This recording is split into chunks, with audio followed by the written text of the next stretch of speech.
Yeah, when I worked for a CM, a gentleman I worked with who was my mentor had a beard, and we found that the way we could test mascaras effectively was to apply it to his beard because he was graying, and if it covered it and also stayed on all day, it ended up being well liked by the client.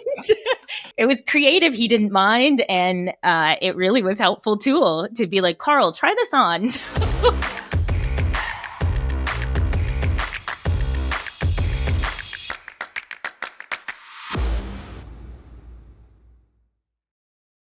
Hello and welcome to today's episode. I'm your host, Jennifer Cookson, R&D professional, industry veteran, and beauty enthusiast.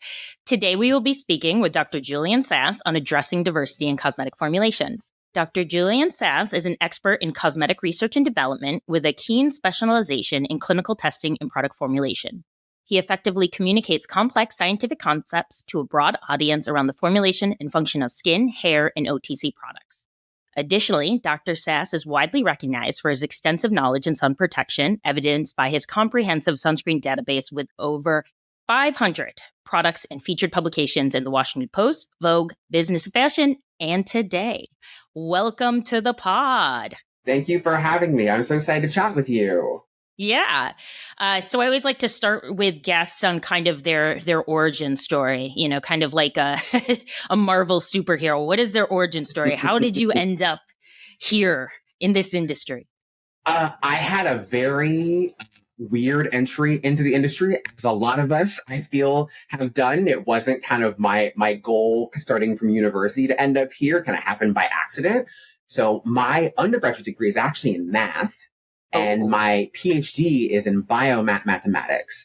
And so kind of getting from there to cosmetics has been quite the shift. So when I was in graduate school, I was doing mostly math and then adding in a lot of biology onto it as I was doing my research. And I was having the kind of stereotypical, struggling with acne, trying to understand things about skin, and really trying to figure out what I needed to do on my face and also understand, there's science behind this, that there has to be. And obviously there is the whole field that's all about this. So as I was doing that, what I started doing was actually talking on social media just about kind of the struggles I was having, things that I was trying, things I was learning as well, because my background is really strong in clinical testing and clinical trials. So just looking at the data and the evidence and what all of these things show. So just looking like, hey, here's the evidence, here's what seems to work. I'm going to try this out, and really communicating that with people. And that's what kind of built my audience on social media. And then after that, I was thinking, okay, I'm almost done with my PhD. I've written my dissertation. The things that I want to do in the beauty industry, I don't know if I'm qualified to do at all. And the things I was qualified to do, I didn't know if I wanted to do that for the rest of my life. And so I was very lucky because at the time I had been consulting for several brands in science communication, kind of how to effectively communicate a lot of these concepts to consumers without confusing them, because I feel that's very easy to do with, your average consumer. And I communicated, my kind of struggle with the job search with them. And they said, hey, well, we know a brand who'd love to hire you. And so I came on as their head of R&D and education. So really kind of spearheading both kind of consumer education and also the entire R&D process. And that was really, it was just like a crash course in everything. Because all of a sudden I was dealing with suppliers, I was dealing with stability, I was dealing with supply chain, I was thrown headfirst into this industry. There was no I'm going to work on my, I started right there. And really just whoa, it was a swap. Granted, I had such incredible mentors who helped me out with the product, got to meet so many amazing people in the industry. But that is where it was it was really an intense learning experience that was, I want to say, harder than grad school, but it was very different. It was very, very different, for sure. And so, it was during that job, I also learned how to formulate. And now this is what I do for full time. And it's really been an intense process. But I think that, with a lot of things that happen within the industry, you learn the most from being on the job. Like all of your biggest learning experiences are, oh God, I have an ingredient that's sitting on a boat coming from through the Panama Canal. Yeah, now, or that I'm sitting on a boat in California waiting to get through, and I need to make a good substitution so we can still hit our deadlines because I have an on-counter on this day. And it was just a really good learning experience, but it has really helped me a lot in my career. And so now I'm doing consulting full time, which has been a really great experience. And I love working with like small brands and big brands, but especially those small brands, because I feel like there's so much passion and so much heart that they're trying to do. And I think that when, someone comes to me and says, oh, here's my idea. And then, a year, 2 years later, when the project's in their hand, it's so gratifying. They're like, oh my God, like this is my baby that I've created. But yeah, that's been my journey in the industry. Very, very strange to me. I still think back like 5 years and think, how on earth did I get here? I mean, it's great. Yeah, right. It's great that you found that this is what you wanted to do versus continuing on a path of, being in mathematics, and that you could apply your skill set. I think that people pass off cosmetic chemistry as kind of, a lesser science sometimes. But I have found that there are very foundational items that translate into food, that translate into agriculture, that they're really fundamental pieces. And so it's great to see the emerging education that is coming from schools like the University of Toledo, Fairleigh Dickinson, University of Cincinnati, because hopefully I'm not insulting you, probably around the same age as me, where what we learned was very much do make mistakes and never make that mistake again. It's so much, and it's so cool to now see like undergraduate students and high school students are like, oh, I want to be in the beauty industry. I'm gonna get a degree in cosmetic science. And I'm just like, that's crazy because those things like didn't exist, or if they did, it wasn't nearly as popular as it is now. And now you have these degree programs and PhD programs even that are specifically tailored to the industry. That is just so amazing that instead of kind of having to, make mistakes and kind of, cobblestone your own stuff together, it's like, okay, here's this tailored program for these people who've been doing it for a long time that really gets you into those things. So good for them. I'm not jealous at all. Yeah, I know, right? It's fine. I made my way. So, this, I think, the customer education piece that you mentioned and, translating maybe scientific concepts to consumers. Today, we're talking a little bit more on actually, I think, how you educate a brand in how to, create formulas for a diverse population. Mm-hmm. And so, in your opinion, where do we even start? Is there this portion of a brand needing to learn about their consumers' needs and routines? Yeah, I think that is one of the biggest pieces that I think about when I talk to a client. And I'm thinking, okay, you want to have this product, but what I also want to know from a formulation perspective is who is your ideal customer who's buying this product? And I make sure that's a part of the brief that they send me. Now, obviously for established brands, they will have this, but for newer brands, they might not think about this. And think about, okay, like who's going to be using this? And also with that component about who are they using it, how are they going to be using it? I mean, a really good example of this is with hairstyling. If you're making, products for like coily hair, kinky hair consumer, and you're thinking about gels and mousses, and styling things and all of those things, you got to think about how do people who use these products use them together and think about, okay, these two products need to be compatible with each other because the people who are going to be using this might be using them together or using them with this other product. So understanding how the person you want to buy is going to be using the product is really, really paramount, because even if kind of theoretically it does what you say it's going to do, if the product form isn't exactly what you need, like if the charge isn't right and it doesn't, play well with other products that you have, all those things have to be taken into account to make sure that, okay, we think that we know how people are going to use this and we're going to optimize this formula to be made in that way.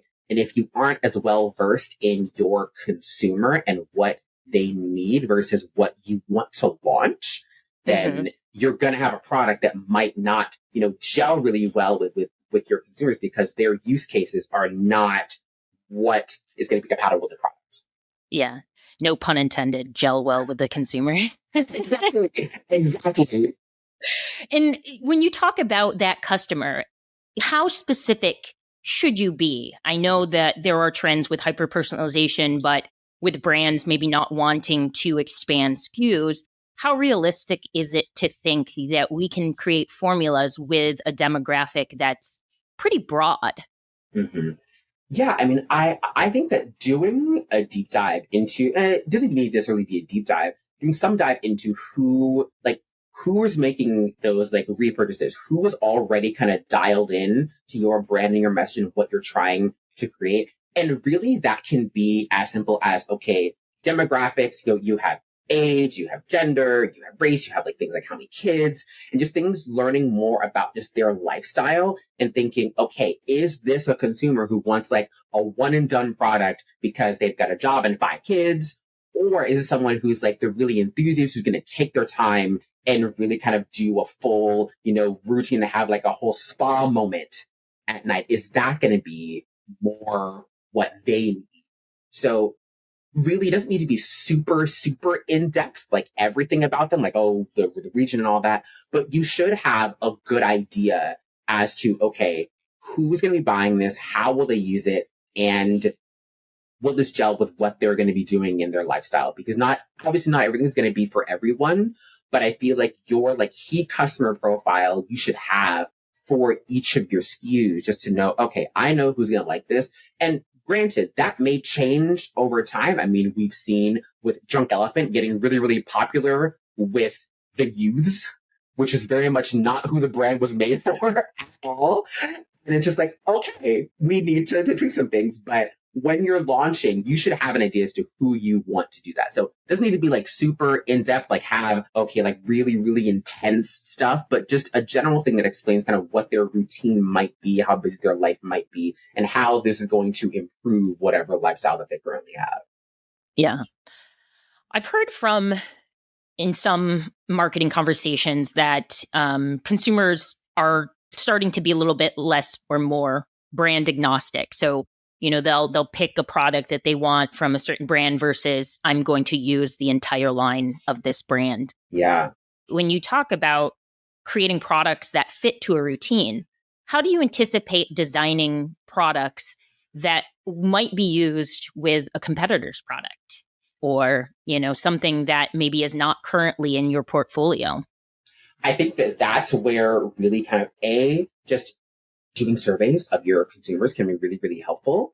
And also just understanding what the landscape looks like. Like if you're thinking, okay, I know that, again, we're going back to hair. Like if I'm thinking, okay, I want to create, a mousse, for example. And it's like, okay, a lot of people use like mousses with a styling gel. Okay, what are popular like styling gels right now? And that comes from, looking at price. That comes from looking at your consumers. It comes from really being in tune with what the market landscape looks like and what's doing well, especially if you're like at a retailer partner, like if you're in Sephora and if you're at Ulta, you should know, okay, who are my competitors?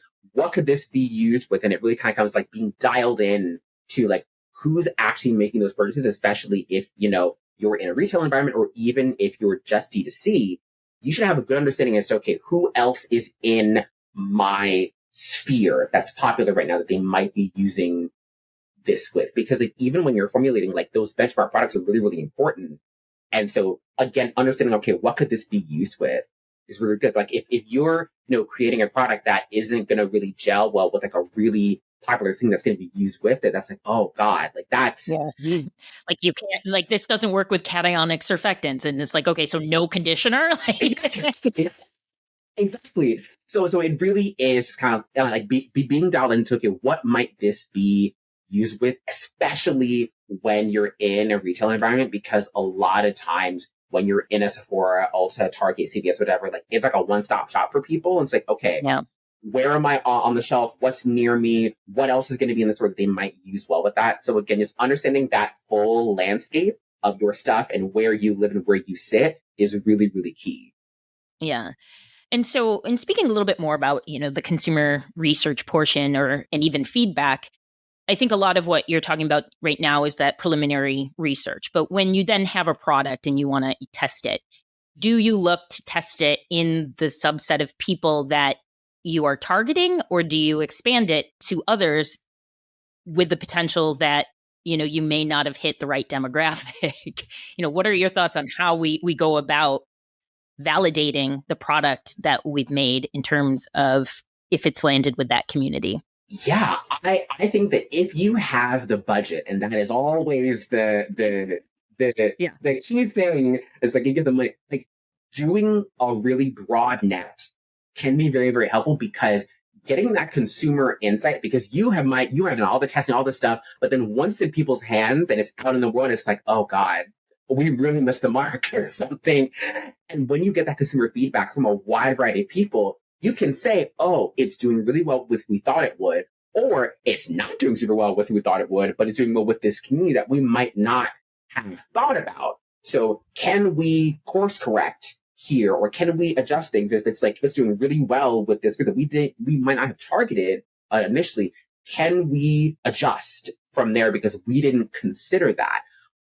But if that's not in your budget to do something with like a really wide variety of people, then just doing it with that demographic can give you some good insight.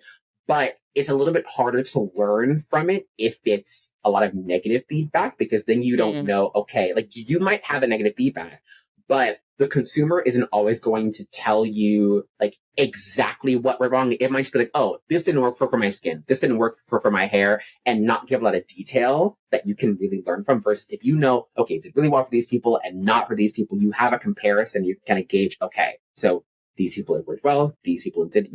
You have more to learn from if you can do it from a large demographic. But also the cost associated with that is going to be much higher, and not everybody wants to invest in doing this basically exploratory research to see, does this hit where we think it's going to hit? Yeah, and I guess that also goes into, not just consumer perception evaluations, but clinical research. How well does that resonate with consumers? Are consumers looking for products that are clinically validated? I think that more and more consumers are looking for it, but I think that what they are looking for is really compelling numbers overall. We've all seen those things like, okay, 95% of consumers were reported a more even skin tone after, 3 weeks. Those really compelling numbers that look good, like on secondary packaging, on a retail shelf, that's like on this like end cap that can really be eye-catching. Me having kind of started in the industry doing clinical trials and clinical testing, I'm just like, show me all the data, show me the show me the in vitro, show me the ex vivo. I want to see all that. I want everything. But I recently saw a label that said like 99% of brand enthusiasts, and it was like, oh, so you gave people that already use your product routinely and asked them to evaluate it, and it was positive. Like, yeah, and even with that, I think that if the number is compelling, I know some brands are willing to cut corners and just be like, okay, listen, we're just going to have people who already love our brand test out our new launch. Oh my God, it's so good, amazing. It's like, see, look, research, science, we did it.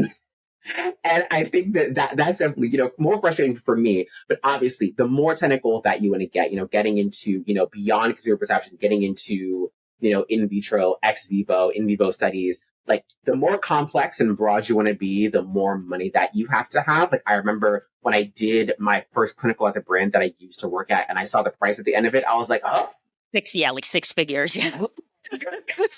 Good God, this is crazy. But we got lots of good data.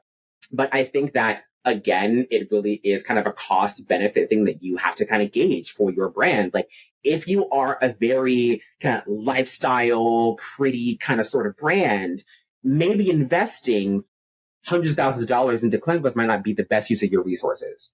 Yeah. But, if you're really trying to kind of be in that kind of science claims community, then okay, maybe that is a good investment. And I think that consumers are looking for like things that work. People love a before and after, but I think that in terms of a massive investment in the clinicals, I think that you have to make sure that your consumers actually going to care about that, because otherwise your ROI is just like in the toilet if you've done all this stuff. And it's like, well, you have all the science and that's great, but I hate this texture and it smells bad. So yeah. You need the sensory aspect as well. Exactly. It's all key. It's all important to kind of having that full consumer experience from like them seeing it on the shelf, using the product to getting rid of it. You got to kind of care for them in the entire life cycle of that product. Yeah. And so leaning into the idea of clinical evaluations and also diversity, I've seen recently a lot of publications in terms of scalp health, predominantly for dandruff. Dandruff is a condition that predominantly affects white men of a certain age. And I'm curious to hear your thoughts on, when doing clinical studies, a lot of times you'll want to have a homogenous group of people to have a predictive outcome to say that, this outcome was not influenced by diet, by whatever external, not controlled thing is. Mm-hmm. And so, how do brands start to think about A, spending money for a clinical trial, but B, also thinking about having diversity within that clinical trial in anticipation of, not that specific, they look like me person? It's a really difficult conversation that I've had a lot with brands, just thinking like, okay, if you want to have this full like Fitzpatrick range, that is important. That is great. But what you also have to think about is that it's going, because you have more diversity in that group, you're going to have you have that variety. You're going to have less sort of a very strict predictive outcome with each of those groups. Now, if it works great for everybody, then you've done a great job and everything's fine. And the investment was totally worth it. But if you don't, then what you might find is, okay, we have this that works really well with like it's like 2 and 3, but not so much with the 4 and 5. When, if hindsight was 2020, then it's like, okay, what we should have done is just focus on the 2 and 3 and had a larger group, so we would have more power to make really more compelling claims. Mm-hmm. So it is a delicate dance as to kind of what you value as a brand, because, being very realistic, like not all brands value diversity. And I mean, we see it in science even, where it's like, okay, this ingredient was tested on white skin tones for this, and that was it. And then that becomes kind of the fact that goes with the industry. And then that fact then becomes kind of the standard for everybody. And it's like, oh, well, it works on them, so it has to work for everybody. And it's not always going to be at the forefront, because just from a money perspective on doing these either larger scale studies that have multiple groups that have, a big demographic of, whites, big demographic of Asians, big demographic of Africans. So you have those big groups, or doing follow-up studies on different skin tones and seeing, okay, are we seeing the same results kind of across the board? And I mean, you see this more with like new drugs, but with cosmetics, like it really is like, okay, the supplier called in 5 people who live around the facility to come put this on their hair for a week. And that's pretty much it. Okay. It really is hard from the brand perspective to have that diversity. So it is something that I talk to my clients about. It's just like, listen, you can do this and have this breadth, but you also have to gauge like what you're potentially losing with that, and just say what is more important to you. And it's a really difficult conversation, because it's just like having to say like, okay, do we value all skin tones or not? And it kind of is that, but it's also not that, because you have to make sure that your investment in doing this study is going to be worth it with the people who might be using this product, or people who could potentially use this product. So it's a hard conversation with not a clear-cut answer. I mean, the answer is to just, have a money tree and have unlimited money and just take whatever you need. Whatever study that you need. But it is really kind of looking at this, engaging, okay, if I do this, what am I losing? If I do this, what am I gaining? What am I losing? And knowing what those are and making the decision based on kind of those pros and cons of whatever approach that you choose. Okay, real quick. Raise your hand if you have dealt with active instability. If you have ever opened a jar of retinol cream and smelt an off odor, or noticed your formula went dark brown, chances are you are dealing with active instability. It's never fun when the formula you've been working on goes south and the due date is only days away. That's why we've encapsulated the trickier ingredients to work with so you can kick the stability struggle to the curb. From retinol to vitamin C, we make it easier to work with those ingredients that typically give you that 3 p.m. headache. The cellulose shell shields the active from outside exposure. Things like air and light that are likely to cause active breakdown, giving you the power to create stable and effective formulas without the trial and error. Ready to quickly create effective skincare formulas? Discover Tagra's Cellucaps line by going to tagra.com/cellucaps. So, have you encapsulated yet? Now back to the show. So leading into more, talking a little bit more on R&D side of things and how we formulate. So, you're probably like me when you formulate a product. The first thing you do is you put it on your arm, you put it somewhere on your skin, and that's you're taking the feel. You're saying, oh, it's absorbing well. And in that way, right, I'm formulating for me. People that look like me, people that have the same skin type as me. Mm-hmm. And so I think we all have that implicit bias as cosmetic chemists when we're making product. How do we start to think about expanding our range of experience to formulate for people that don't look like us? Yeah, it's been a struggle for me for sure. And I think that one of the things that has been really, really helpful is just as I'm reviewing like products on social media, a lot of what I think about is, okay, who's this good for? Because I might have something that, okay, I feel like I am an absolute greaseball with this oily product. But I know what our demographic is going to love this. This older demographic is going to be great. Like, for example, my mother loves a thick water and oil emulsion at night. She loves it. She has no idea what that is or knows that she loves it. But whenever I, make a water in our product, she's like, oh my God, it feels so nice and so lush. So I'm like, okay, noted. She has no idea kind of the science behind that. I feel like when you do that too, that's you have to lay on your pillow without moving for sitting on the sheets. 100%. And then, because even when I'll try to cut some of the greases with some IPM or something, she's like, what? Why does it feel so dry? I'm like, Mom, there's 30% oil. There's 60% oil that's in this product. What do you mean dry? Anyway, but I think that, it really comes down to understanding with these different textures, okay, you're making a product and for me, you have your own preferences, but when you have a brief and think, okay, and you have kind of that consumer profile and think, okay, if I'm doing, a moisturizer for oily skin, I know that, okay, I'm going to use a polymeric emulsifier. I'm going to use, really light skin feel lipids. I'm going to use all these different things that you kind of think, okay, oily skin is going to not like this thing, and kind of conceptualize that in your head of, again, building kind of those formulation profiles for these different demographics. Because, if I'm doing, like I said, a moisturizer for mature skin, I'm going to start with high oil content, oil and water. But I'm thinking, okay, I'm going to keep water and oil in the back of my head just in case if this isn't rich enough for them, because you've got to think about, okay, one, with the brief of who's going to be using this product, kind of have some things that are in your wheelhouse that, for almost every emulsifier I have an entire sensory profile once I've used it and made things with it and think, okay, this would be great for this kind of a person. It's been a struggle. It is not an easy process. So don't get me wrong. It's not an easy thing, but it really helps me formulate.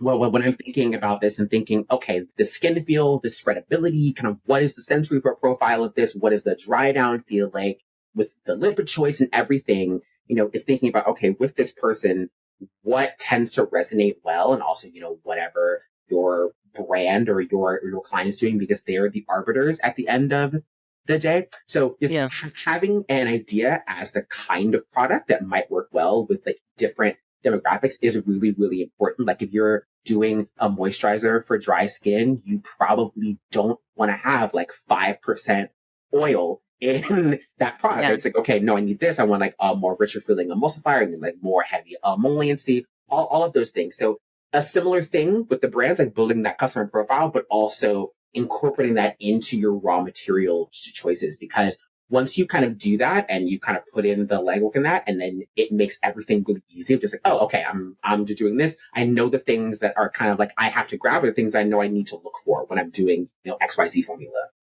Yeah. And how much do you think that knowledge of these materials work best with, dry skin, with aged skin, mature skin? How much of that knowledge do you think people have as cosmetic chemists?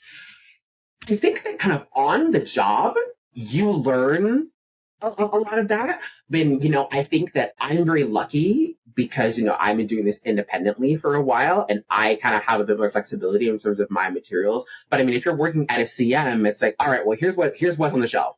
So you've got to really kind of pick and choose based on what you have available to you because you're not the person who's saying, oh, can we stock this cool emulsifier from Get Up Say? Can we have this cool emulsifier from whoever? It's like, we have all 1,000 and that's it. So deal with it. So Yeah. it really can be, okay. It really can be just kind of learning like what you have in your profile and what you think might work best. But, when you're at a CM, you're working with people who have lots of different ranges of experience. And when you're in that collaborative environment, you're also working on lots of different projects. You learn so much about different materials and how this works and all the kind of tricks of the trade.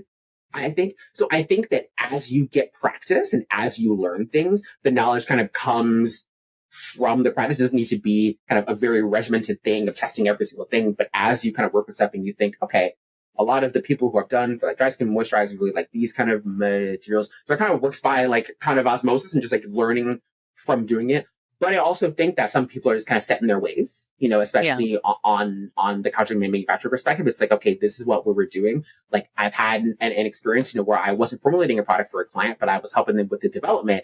And, I was giving them very clear instructions because it was like the kind of things that I wanted. And I got the sample back and I'm just like, what is this? This is not what's for. What's going on? I asked for this and now I have this. I don't understand. Some CMs are like that. So I think that, as you get experience, that the knowledge will come, but it also is like on a case by case basis, depending on like who you're working with or whatever, where it's like, okay, we're kind of set and like we like using these materials because of XYZ reasons. But obviously when you're on your own and you have kind of the world is your oyster, you can kind of build your own internal knowledge bank of all these different materials and what works well for what. What strikes me when you were talking about, working with individuals that have different experience, maybe different backgrounds, when you enter a company, sometimes they make you take those personality tests so that you can better understand how to work with people. I'm kind of like, maybe we should implement, I think a lot of people don't know what their skin types are. They're like, oh, it's combo. But in actuality, it's like, actually, no, it's dry or it's oily or, sensitive or you're actually this Fitzpatrick. It would be very interesting to know that about each person you work with so that when you made a product, you could be like, I need this person to try it. Yes. Oh my gosh. No, it's super helpful. I mean, when I was on the brand side, that was super helpful, because at the company where I used to be, we formulated in-house.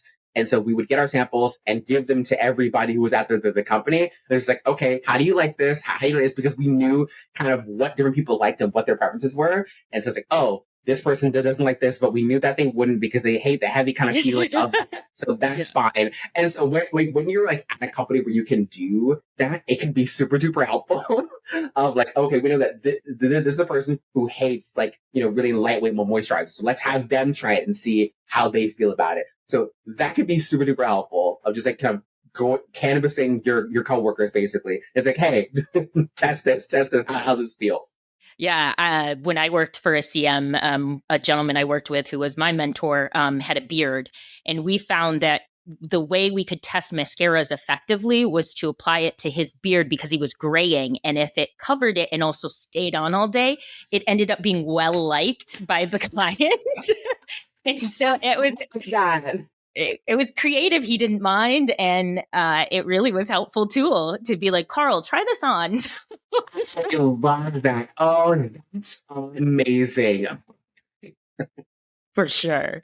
All right. So, let's talk a little bit about the research right now and a little bit about claim substantiation. So when it comes to, I would say mostly in vitro, but there are, I think, a lot of gaps in terms of diversity in our in vitro assays, specifically when it comes to hair care. So when we think about models that we test for combability, or what can I think now? We have combability, we have break force, but a lot of those rely on hair trusses, right, that are from Caucasian, Asian. There are some gaps when it comes to ethnic hair care. As an industry, what do you see as the current knowledge gaps in evaluating products in realistic populations using an in vitro or ex vivo model? Yeah, I mean, you really hit the nail on the head, right there with kind of the conversation, especially kind of with hair, with hair choices. What you don't really have nearly as much of the like kinky, coily hair that you have like those bundles in that you're testing products on, and so that kind of trickles down to kind of consumers having the perception like oh, this product isn't made for us, because I know that for a lot of like the Black women who are in my life, just like I can't find products that work well on my hair, which is I feel like a two-pronged issue of both R&D and also marketing as well. But that's a whole other conversation. Subsequent episode. Subsequent episode for sure. But I do think that when you are trying to cater to a very diverse demographic, having that knowledge of how it works on all these different hair types and making that an investment is really, really important, because it's not like the tresses from curly hair, kinky hair individuals don't exist. It's not like there's just, where do we find them? We have no idea. Like, they're out there. Like, they absolutely exist. But I think when, darker skinned people are not in those conversations, we're not on the bench, we're not making those R&D decisions, it's a blind spot that gets missed. And it's not necessarily out of malice. It's just out of, here's my experience. I think a lot of people have this perception that cosmetic chemists are all the like beauty enthusiasts, and that is absolutely not this. It is scientists at the end of the day, and like any other STEM field, it is dominated by white men. Which I will just say, wait, what? Like, yes, the people who are making this up is majorly that. And so there are just some inherent gaps when, that's their experience of these darker skin tones, these different hair types, when you don't have much experience or you haven't done things for lots of different hair types. So it really comes down to either A, kind of being aware of those kind of cultural biases and, doing that course correction, or as more and more people of different backgrounds and different experiences come into these positions, and as they're kind of being made aware of this kind of role in the industry, it's like, oh, hey, we're missing out on this demographic. We need to bring this in. And that only helps to make your product better, to better understand how it behaves on all these different skin tones. I mean, when it comes to like ex vivo studies as well, working with these skin samples, we're doing tests on these skin samples, and it's like, well, we have one Caucasian individual and one Hispanic individual, and that's it. And even having those two is like, oh, wow, two? Crazy. But, again, it is the conversation of, do you want to make the investment to see like, okay, we're making this pigmentation product and we want to look at, tyrosinase inhibition, and we want to understand kind of what's happening to the entire melanogenesis pathway, and does this work well on Caucasian skin, on Hispanic skin, Asian skin, Black skin, all of those things? Do you want to make that an investment and a goal? And for some people, it's not. And for some people, it is. And I think that when you have those people who have these experiences that are coming in, it becomes more of a fight. It's just like, we're doing this work, but I don't feel represented in the work that I'm doing. And it becomes more of a personal decision versus just a financial one. So lots of different ways to combat it, but it really is kind of with R&D, with suppliers being made aware of like, hey, what are the gaps? And are we okay with those gaps? Are we okay with kind of making this generalization, from this one model to every single thing, or not? Yeah. It's interesting. I once was part of a conversation in developing a women's wellness product. And it was just me with a group of men. And it was appalling when they were talking about design. And I was like, you don't have a vagina. You don't know. And so obviously going to cut that part out. But yeah. Okay. And so I think, to wrap this up, this is a good segue into talking about how, as you mentioned, STEM in general lacks diversity. And I think we see it a lot in the cosmetic industry as well. How do we start to attract more diversity in the academic programs that are emerging for cosmetic chemists to the industry, so that we can start to really achieve formulations that are created for a diverse set of individuals by a diverse set of individuals? Yeah, I think it really comes down to kind of understanding again, what your gaps are in enrollment, like who do you really want to attract into this program? And both from an educational perspective, looking at like undergraduate and graduate programs, but also jobs, just knowing like, okay, what kind of jobs exist. It is going to, these schools that service, a more diverse community and saying, hey, like, here's an industry that you might not have even known existed. And like, here's the kind of things that you can do. And I think that we are at a unique advantage because everyone has had some kind of interface with our industry in some way. It might not be a passion for them, but it might be, okay, yeah, I've seen Olay in the store. I've seen CeraVe in the store, whatever. You've inevitably used something within your day to day.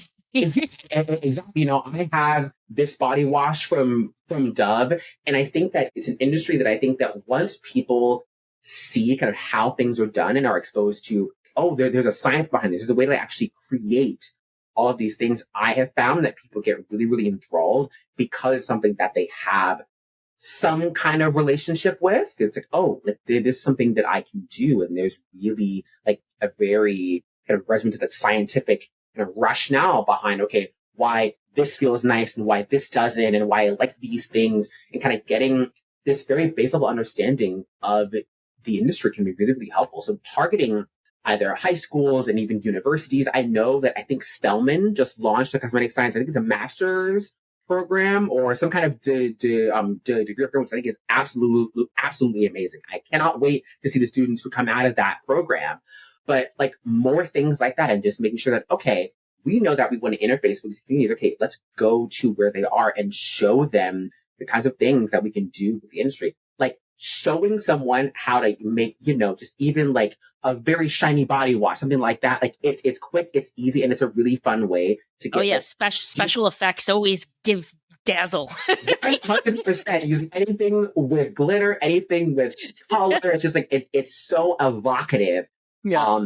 To students. I remember like we had a similar demonstration with some middle school students when I was doing an event at an art and sciences museum, and they were enthralled. It's like, oh my God, this is so cool.